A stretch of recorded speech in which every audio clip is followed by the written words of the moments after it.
In today's video, I'm going to teach you how to make Shopify banner clickable. We'll turn your hero image or promotional banner into a link your customers can tap or click, guiding them straight to a product, collection, or any page you choose. Start by signing into your Shopify admin. From the dashboard, head to Online Store, then open Themes. This is where you manage the design that your customers see. Next, open the theme editor by choosing Edit Theme or Customize depending on the button label you see.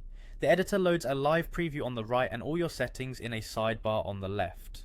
In the left sidebar, scroll through your sections to find the one that contains the banner you want to use. In most themes this is called Image Banner, Slideshow, or something similar.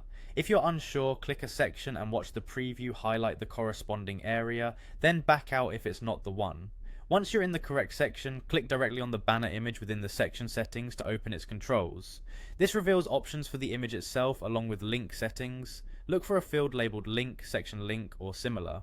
This controls where visitors go when they click the banner. Choose your destination in a way that fits your goal. For pages within your store, use the built-in link picker so Shopify inserts the correct path automatically.